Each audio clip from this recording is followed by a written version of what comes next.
never expected to see him again, much less standing in my family's driveway with a roll of blueprints under his arm and a smile that looked like it had been carved just to mock me. Life has a cruel way of recycling the very people you thought you'd buried in your past. Like an uninvited guest showing up to your wedding. And now here he was, Ethan Miller. My ex. My once upon a time everything. The boy I loved so hard it almost killed me. The man who left me shattered in a dorm hallway, clutching memories I never asked for. I hadn't heard his voice in years. Yet the moment he said my name, Daniel, it punched through my ribs like a hammer striking glass. My father, oblivious to the carnage in my chest, clapped him on the back with the kind of pride reserved for sons and soldiers. This young man is going to bring our vision to life. Danny. He's the best architect in the state, and from what I remember, wasn't he also your boyfriend in college? Wonderful to see you two still close. I almost choked. Still close. We were closer to enemies than lovers now. But Dad's assumption hung in the air, sticky and immovable, like fresh paint you didn't dare touch.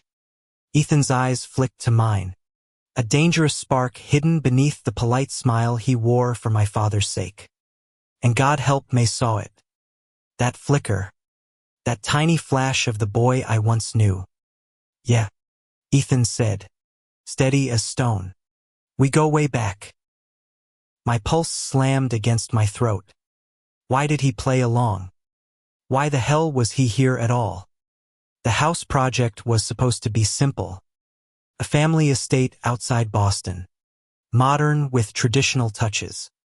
My father had been dreaming of it for decades. I come home reluctantly, agreeing to oversee things on the business side. I didn't expect him. Now, every site meeting was a battlefield. The air between us carried too many ghosts. Ethan with his rolled-up sleeves and a pencil tucked behind his ear, giving orders with the same confidence he once used to kiss me breathless. Me, in pressed shirts and bitterness, pretending every decision was strictly professional. But nothing about us had ever been professional. On the third day, we clashed. You can't just change the angle of the east wing without approval. I snapped, my voice low enough not to alert the workers around us. He turned slowly, lips twitching into the kind of smirk that used to undo me. Still a control freak. And you're still reckless. I shot back. He stepped closer. Close enough that I could smell cedar and ink and the cruel nostalgia of spring rain on his jacket. Funny, Daniel. You used to like my reckless side. The words stung like open flame.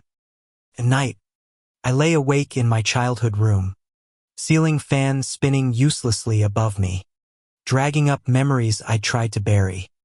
Us sneaking into libraries at midnight. Us arguing over architecture versus economics.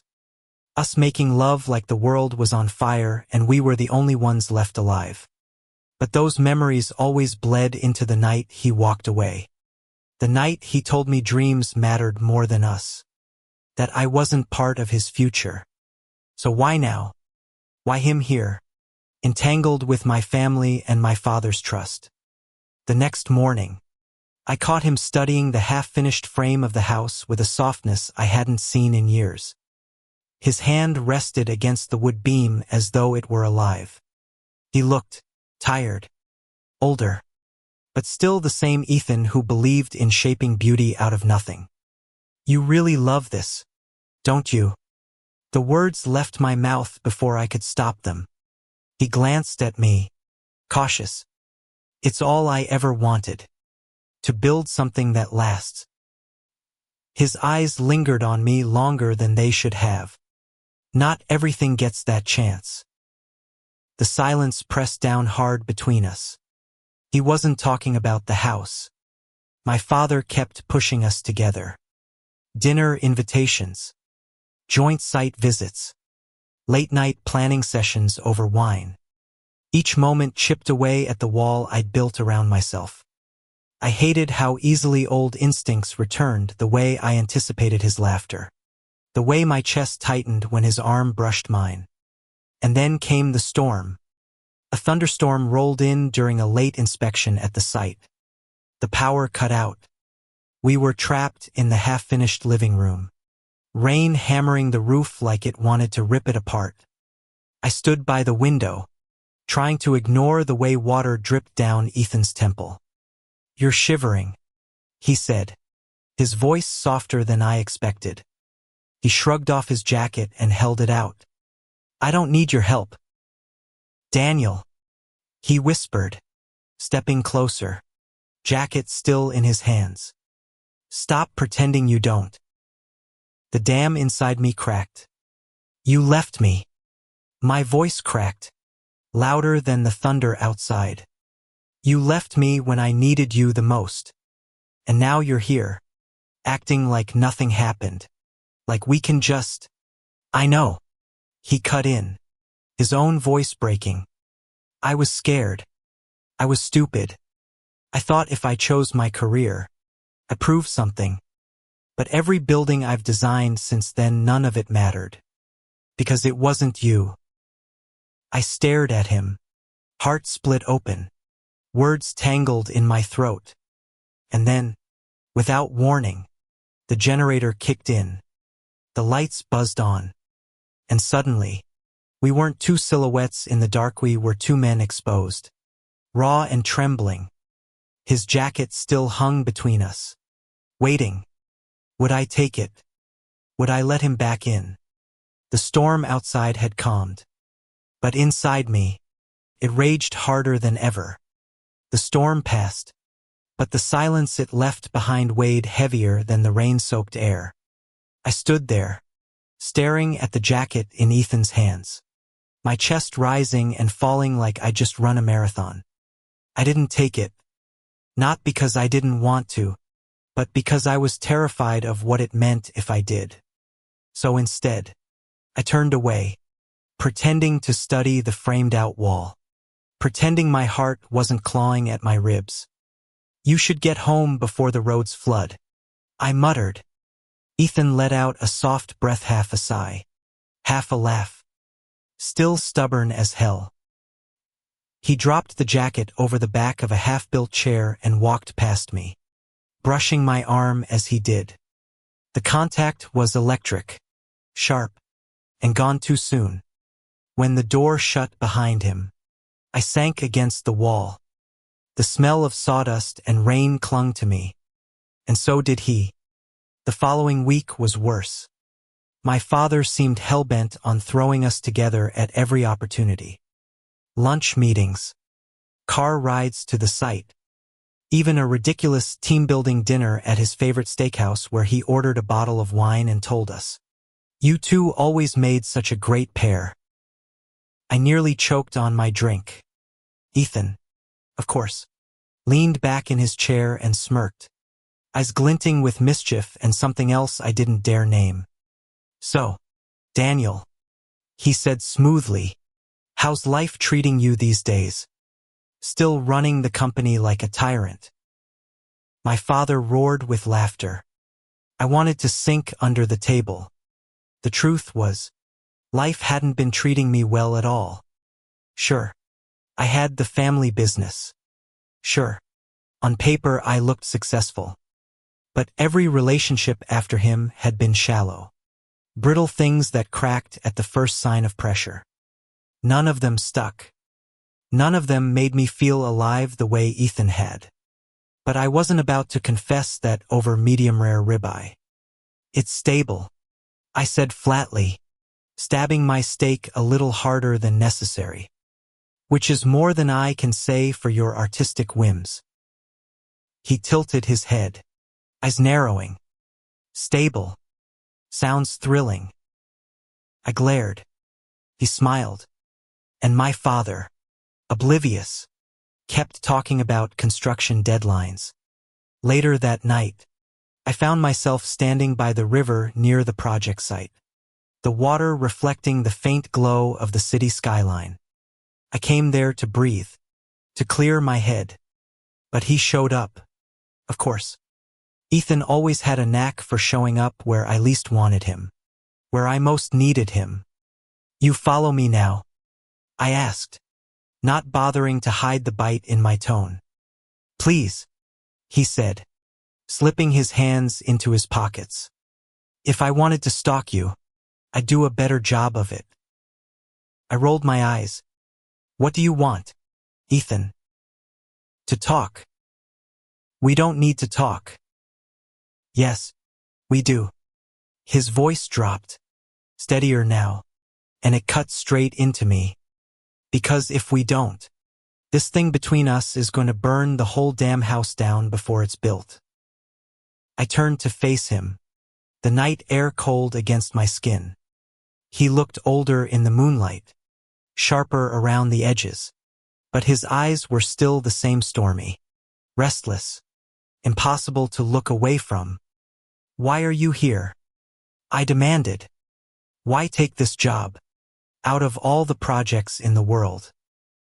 He hesitated, and that hesitation told me everything. It wasn't about the money. He admitted finally. It was about you. My stomach twisted. Don't.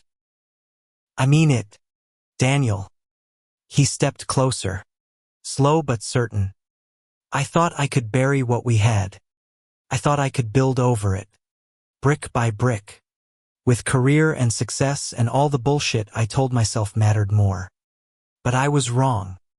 Every design, every award, every sleepless night I kept thinking about the one thing I never built right. His voice cracked on the last word. I should have told him to shut up. I should have walked away. But instead, I stood there, caught between fury and longing, my throat tight. You can't just walk back into my life and say that. I whispered. You don't get to destroy me once and then act like you regret it years later. He nodded, eyes shining. I know. I don't deserve another chance. But I'm asking anyway. The river rushed loud between us. My pulse matched it. And for a terrifying second, I thought I might forgive him right there. But then my phone buzzed. It was my father. Emergency meeting tomorrow morning. Both of you. Don't be late. Reality snapped back like a rubber band. I stepped away. Go home, Ethan. And this time, I didn't look back. The next morning, the emergency turned out to be a scheduling nightmare. Permit delay, a supplier issue, a domino chain of construction headaches. My father barked orders. Ethan sketched solutions, and I took notes with mechanical precision. But beneath the professional chaos, something unspoken simmered. Each time Ethan's hand brushed mine when passing a document. Each time our eyes locked across the table. It grew harder to breathe. Finally, during a break, he cornered me by the coffee machine. You can't keep ignoring this, he said lowly. I'm not ignoring anything. You are. You're pretending you don't feel it. I met his gaze, ice in my voice. Maybe I don't. For a second, pain flashed across his face. Real pain. Then he masked it with a smile that didn't reach his eyes. If that's true, then I guess I'll stop trying. The words should have felt like relief. Instead, they hollowed me out. But Ethan didn't stop trying. Not really. He just shifted tactics. One afternoon, I walked into the site to find him on a ladder, adjusting a beam himself instead of waiting for the crew. His shirt clung to his back with sweat, his hair messy, and for a second I hated how beautiful he looked. Careful, I called, more sharply than I meant to. He glanced down with a grin. What? Worried about me? No. Worried about the lawsuit when you break your neck. He laughed, rich and unguarded, and something inside me cracked. That laugh it had been mine once, and I wanted it back. I wanted him back, And that terrified me. That night. Couldn't sleep. My mind replayed everything: his confession, his smile, the way he'd looked at me by the river. I tossed and turned until finally I gave up and padded downstairs to the kitchen. He was there. Of course he was. Sitting at the counter with a glass of water. Like the universe enjoyed torturing me. Insomnia? He asked softly. Something like that. I opened the fridge just to avoid his eyes. For a moment, silence stretched. Then he said, "You know, your father's right about one thing." I turned. "And what's that?" "That we were good together." His gaze held mine, unwavering. "We still could be." The glass slipped in my hand, nearly shattering. "Ethan, I'm not asking you to forgive me overnight," he continued, voice urgent now. "But don't tell me you don't feel it. Daniel. Not when I see it every damn time you look at me." My heart thrashed. My mouth opened, but no words came. And then, without thinking, without permission, I closed the distance. The kiss hit like a lightning strike. Fierce. Desperate. Years of pain and want colliding in a single, reckless moment. He kissed me back, hands gripping my waist like he'd die if he let go. And for one insane second, the world tilted back into place. When we pulled apart, breathless, his forehead pressed to mine, reality crashed down again. "This doesn't mean anything," I whispered, though my voice shook. "Yes, it does," he murmured. "It always did." I didn't sleep at all that night. The next day, nothing was the same. Every glance felt like fire. Every accidental touch like gasoline. We worked side by side, pretending professionalism, while under the surface everything threatened to explode. And maybe it would, because secrets have a way of surfacing. And the biggest one was still waiting for us, just around the corner. The kiss changed everything. Or maybe it only dragged into the light what had been hiding all along, simmering beneath the blueprint dust and polite lies.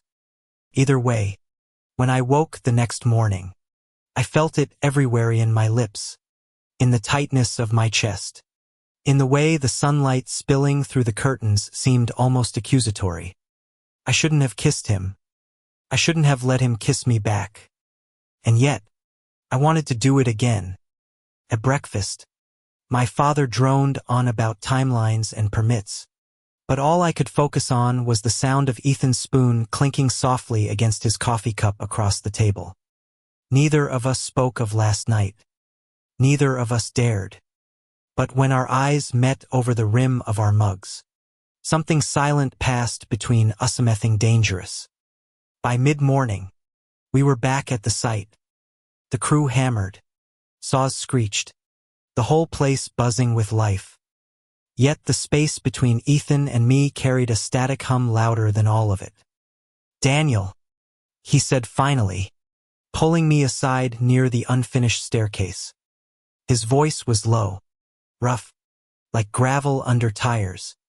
"About last night." "Don't," I snapped. Too fast. His brow furrowed. "You regret it." I swallowed hard. "I regret letting it happen again." For a moment, pain carved lines into his face. Then he nodded slowly, like he deserved it. Maybe he did. But the problem was, my heart didn't care about justice. My heart still beat in sync with his. We were saved from the confrontation by the arrival of a black car crunching down the gravel driveway. A woman stepped out, sharp heels, sharper eyes, and a leather portfolio tucked under her arm. My stomach sank. "Melissa," Ethan muttered under his breath. I knew that name. Ethan's colleague. The one he'd left me for, at least. The one who'd been standing next to him the night he chose his career over me. She was everything I wasn't. Glamorous. ambitious, part of his professional world. She approached with a smile too polished to be warm. Ethan, you didn't tell me this project was so personal. Her gaze flicked to me, assessing, amused. My father, oblivious as ever, welcomed her like an old friend. Ah, another architect. Wonderful. We can use all the talent we can get. Ethan stiffened. She's not part of this project. Melissa's smile didn't falter. Not yet. I crossed my arms, forcing steel into my voice. What are you doing here? Her eyes slid back to me, curious, predatory. Just making sure my partner isn't overextending himself. Big projects like this require focus, commitment. She let the word linger, like a blade twisting. Partner. The word hit harder than I expected, even though I had no claim anymore. But Ethan's jaw tightened, and I saw the flicker of panic in his eyes. She's not my partner, he said quickly. Not anymore. Melissa tilted her head. Really? That's not what you said when… Enough. Ethan cut her off, sharper than I'd ever heard him. The crew glanced over, sensing the tension. My father frowned, clearly confused. I wanted to demand answers, to tear the truth from Ethan right there in front of everyone. But I couldn't, not with Melissa's smirk still hanging in the air like poison. So I did what I always did. I turned away, pretending it didn't matter. But it did matter. That night, I found him in the study, bent over blueprints with his hair falling into his eyes. I leaned against the doorframe, my voice colder than I felt. Going to explain that little scene today. He didn't look up. It's not what you think. I laughed bitterly. That's what they all say. Finally, he lifted his head, eyes raw. Melissa was never the reason I left you. She was just convenient, a distraction. I told myself she understood me because she wanted the same things I did: success, recognition, the next big project. But it was hollow. She was hollow. Then why keep her around? Because I was a coward. His voice cracked. Because it was easier than admitting I'd thrown away the only thing that ever mattered. Silence stretched. I should have been relieved. I should have felt vindicated. Instead, all I felt was exhaustion, the weight of years we couldn't get back. You can't just say things like that, I whispered. Not when you already made your choice. I know. He stood, closing the space between us. But I'm here now, Daniel. Doesn't that mean something? His nearness was unbearable. His scent, his warmth, the memory of his lips still etched into mine. I wanted to shove him away. I wanted to pull him closer. Instead, I whispered, "It's too late," and walked out. The following days were war. Melissa hovered like a shadow, conveniently appearing at site meetings, slipping her suggestions into conversations, always watching me with that knowing smile. My father, charmed by her polish, encouraged her presence. Ethan grew tenser by the hour, his patience fraying, his design suffering. One night, after an especially brutal argument over load-bearing beams, Ethan exploded. "This isn't about the damn beams, Daniel." "Then what is it about?" I shot back. He slammed his fist against the table. "It's about you refusing to admit you still want this. Still want us." I froze. The crew had gone home hours ago.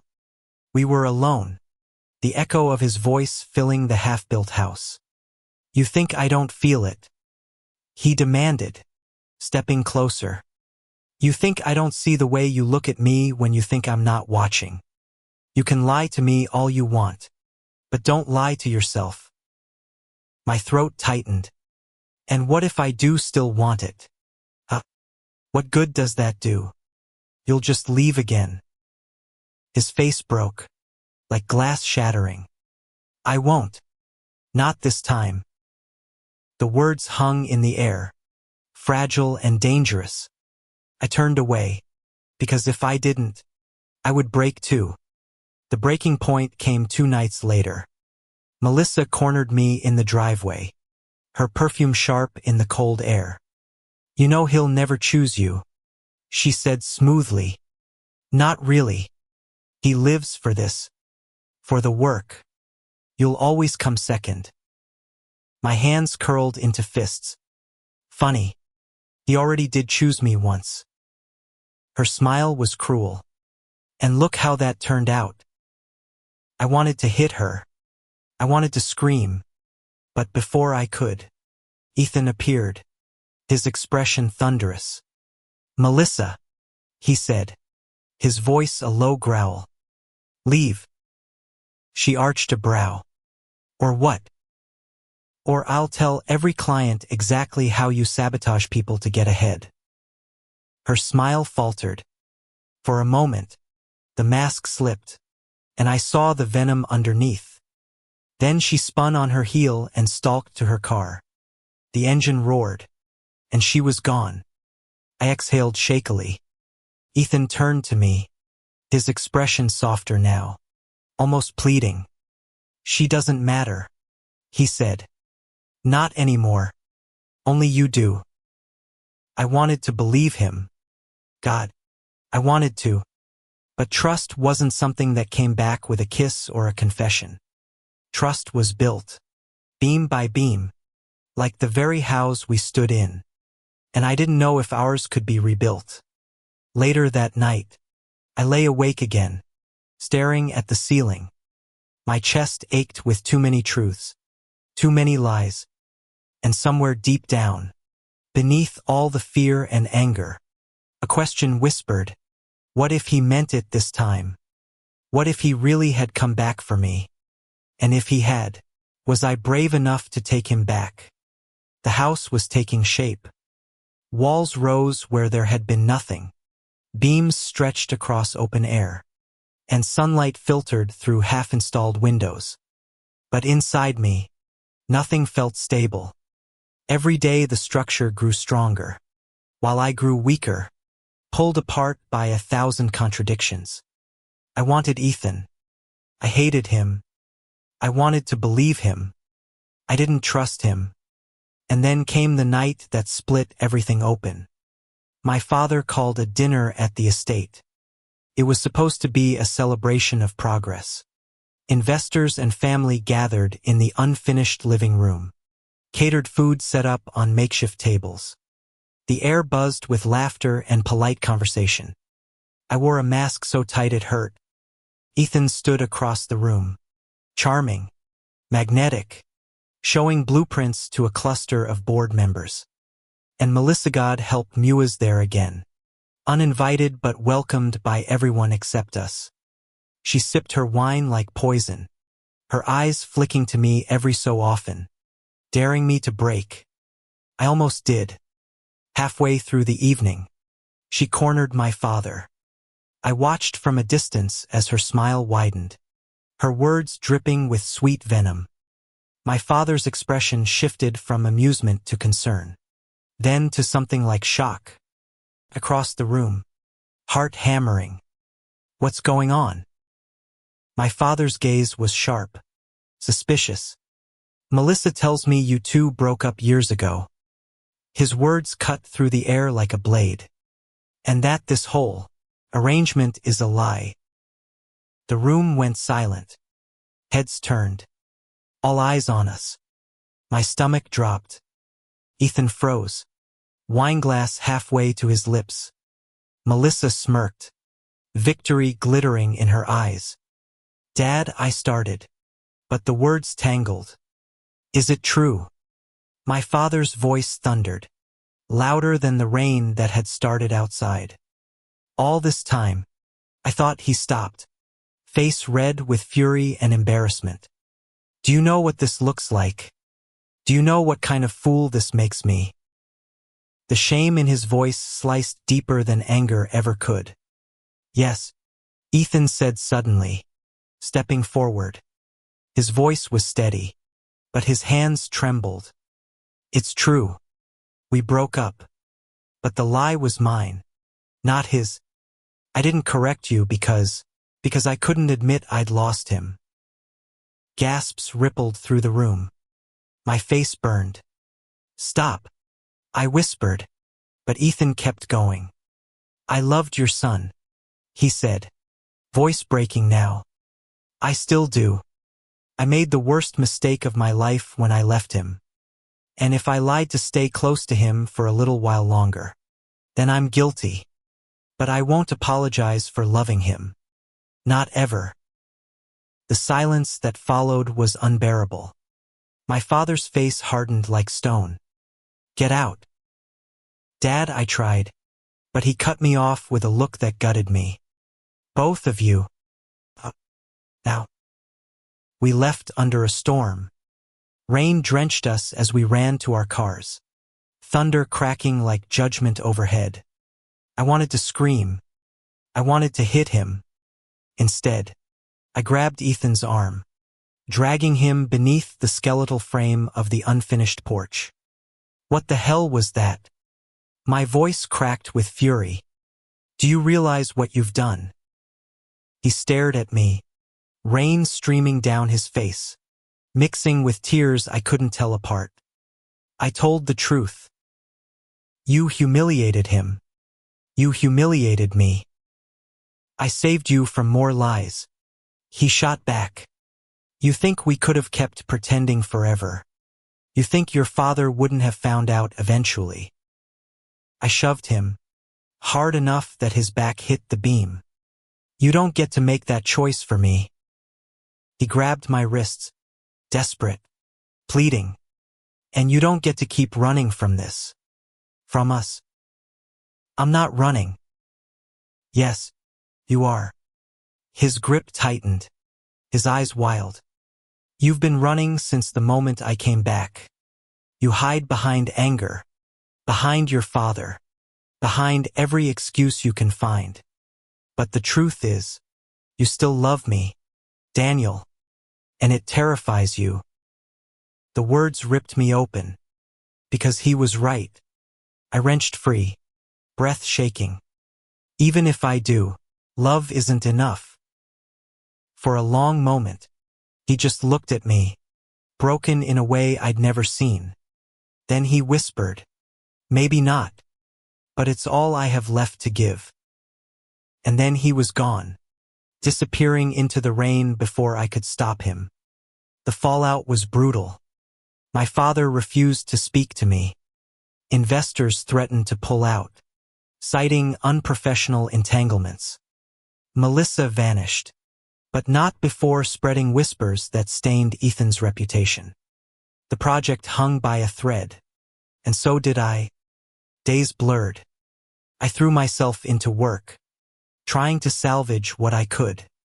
But at night, alone in my room, the silence screamed his name. One evening, I found myself standing at the construction site long after the crew had gone home. The house loomed half-finished, skeletal against the twilight sky. I walked through the empty rooms, touching beams and walls like they could steady me. That's when I found it. On the drafting table, tucked beneath a stack of blueprints, lay a sketch. Not of the house. Of me. It was rough, hurried. Lines smudged where his hand had lingered too long. But it was Mimi profile. My eyes. The way my hair fell when I forgot to push it back. Captured with the kind of intimacy only someone who had memorized me could manage. My throat closed. I sank into the chair, clutching the paper like it was a lifeline. He still loved me. The question was, could I love him back?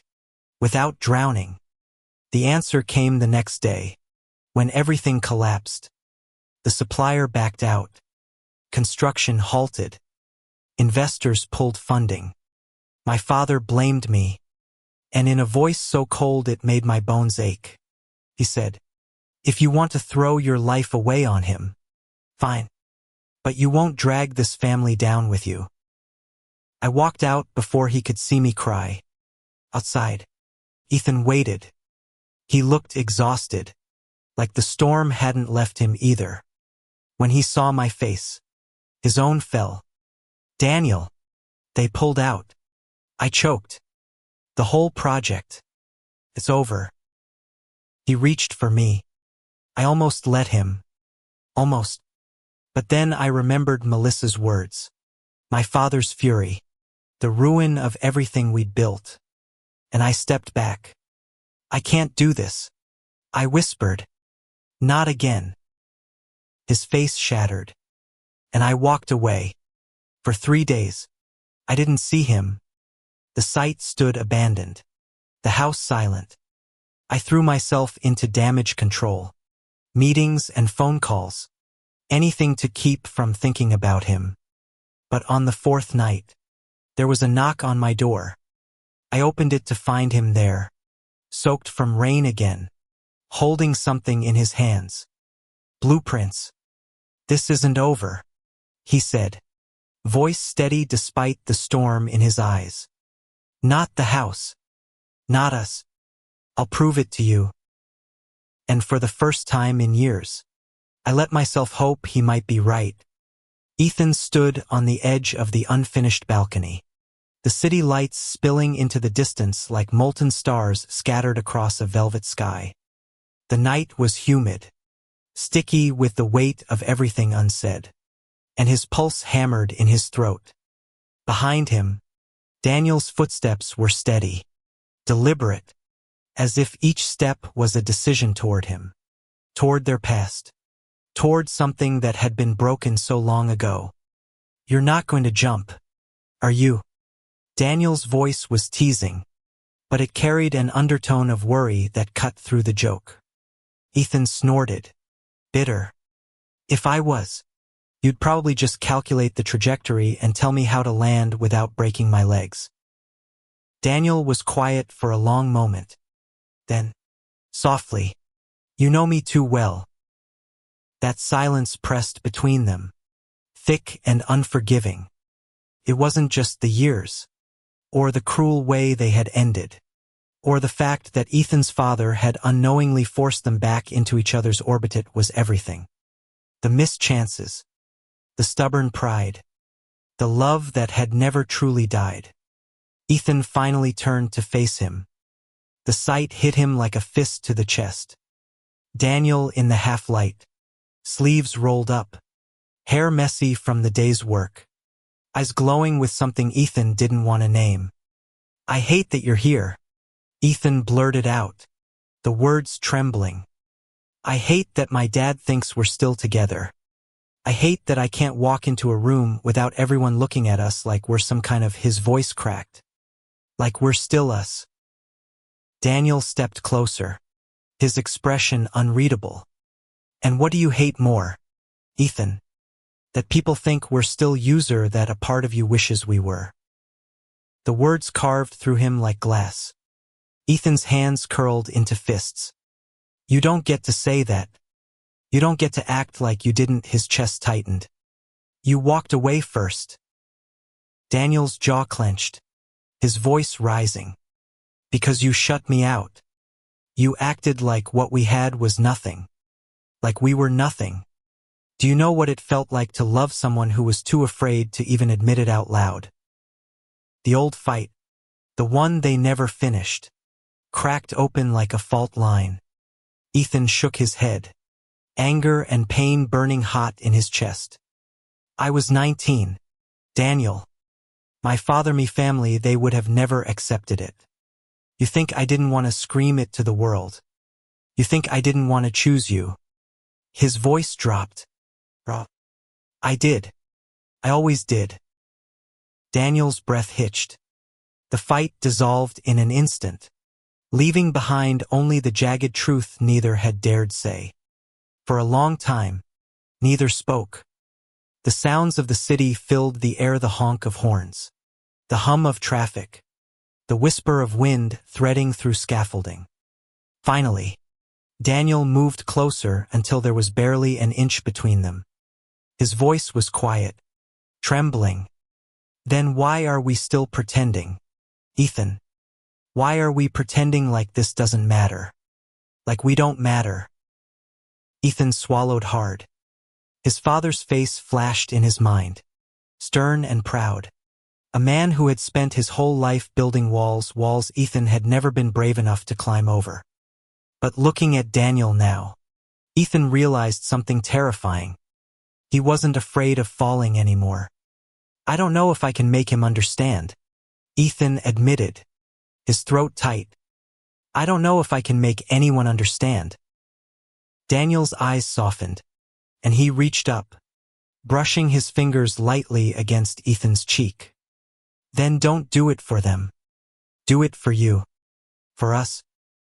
The words sank into him, an anchor pulling him back to the only thing that had ever felt certain. Ethan leaned forward before he could stop himself, closing the distance, and Daniel met him halfway. The kiss wasn't soft. It was desperate, bruising, years of anger and love and longing crashing together all at once. Ethan clung to him, fingers digging into his shirt, as if letting go would mean losing him all over again. When they finally broke apart, breathless, Ethan whispered, God, I missed you. Daniel smiled, small and pained but real. Then don't let me go this time. The next morning was chaos. His father had gathered the contractors, Daniel's team, and half the neighborhood to celebrate the halfway mark of the project. Ethan had barely slept, his mind caught between panic and hope, his lips still tingling from Daniel's kiss. And then his father, with a glass of champagne raised high, said the words Ethan had been dreading all week. To my son and his partner, Mr.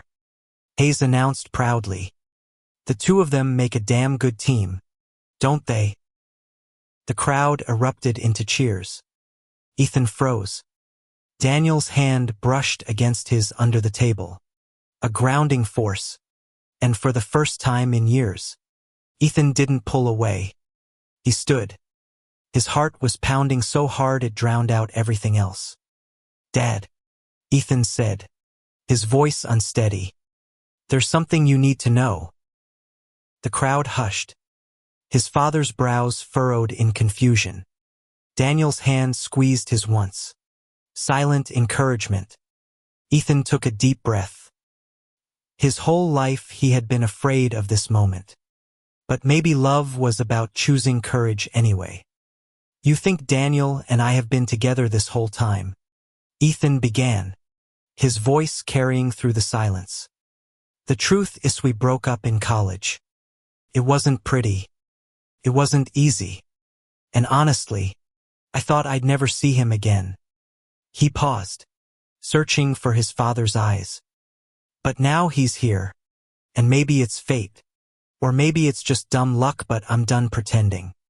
I love him. I've always loved him. The words hung in the air, raw and unshakable. His father's face was unreadable.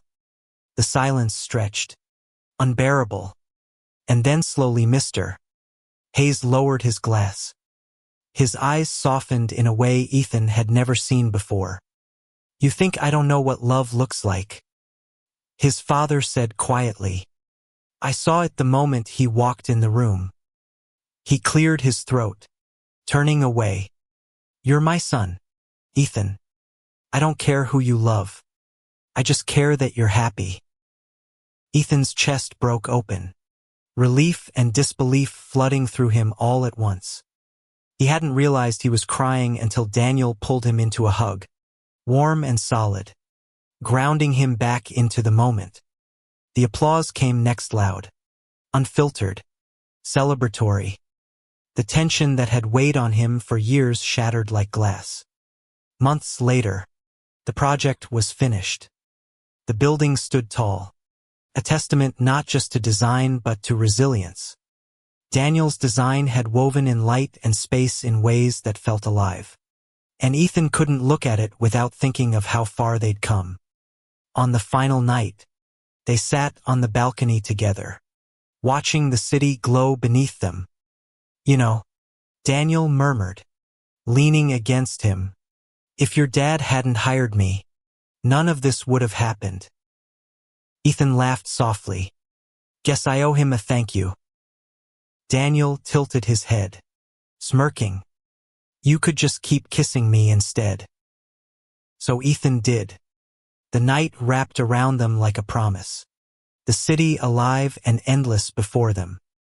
And for the first time since they were 19, Ethan wasn't afraid of tomorrow. He wasn't afraid of love. Because somehow, against all odds, he and Daniel had found their way back. And this time, they weren't letting go. Thank you for listening. If you find it interesting, please like and subscribe to follow the next stories.